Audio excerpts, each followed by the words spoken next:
Trigonometry का जब भी क्वेश्चन होता है तो हमें ना एंगल की वैल्यूज पता होने बहुत जरूरी है। अब क्वेश्चन चाहे जो भी हो, कोई भी एंगल का वैल्यू निकालना है, आपको ना साइन अगर आप याद रख लेते हो तो आप सारे एंगल निकाल सकते हो। साइन का वैल्यू कैसे निकलता है? 0 का 0/4, जीरो वैल्यू, जीरो उसका आंसर है। 30 डिग्री का होता है, ये जो जगह है ना जीरो, जीरो वाला जगह चेंज होगा, 1 2 3 4, लेकिन नीचे वाला जो 4 है वो आपका कांस्टेंट रहेगा। और ये चीज आपको याद रखनी है, ये आप याद कर सकते हैं ना, आपको कॉस का वैल्यू अपने आप याद हो जाएगा और टैन का वैल्यू भी याद हो जाएगा, क्योंकि टैन का मतलब होता है साइन बाय कॉस।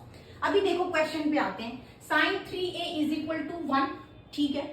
अब यहां से आप ये जो a है इसका वैल्यू निकाल सकते हो। कौन से साइन का वैल्यू 1 होता है? यहां से देखो 90 डिग्री का वैल्यू 1 होता है, तो साइन 90 डिग्री हमने लिख दिया। अब दोनों तरफ साइन है तो क्या कर सकते हैं, साइन को हटा सकते हैं और सिर्फ जो एंगल वाला वैल्यू है उसको कंपेयर कर सकते हैं।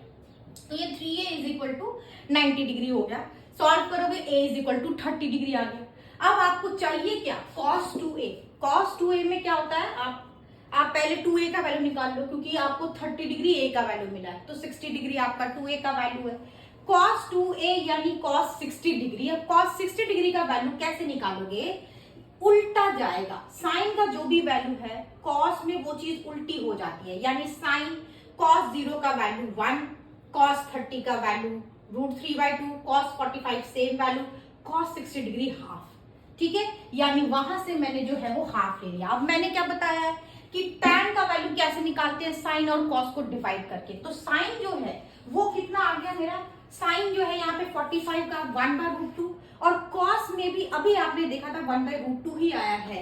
यानी अगर मैं tan का निकालू साइन बाय cos करके 45 डिग्री वाला, तो ये क्या आ जाएगा, सेम वैल्यू दोनों है, इसका मतलब tan 45 आपका 1 आ जाएगा। बस इतना ख्याल रखिए कि आपको सिर्फ साइन याद करना है, बाकी आप आराम से कर सकते हो। हाफ -1, ये तो बड़े सिंपल से आप निकाल सकते हो कि -1 में से हाफ जाएगा तो -हाफ ही बचेगा, ठीक है। बस एक ही चीज ध्यान देना है, ये चीज मेमोराइज कर लिया आपने तो इसी से आप कॉसेक का भी वैल्यू निकाल सकोगे, सेक थीटा का भी निकाल सकोगे, कॉट का भी निकाल सकोगे। ऐसे में सारे क्वेश्चंस आपके पॉसिबल हैं, डूएबल हैं।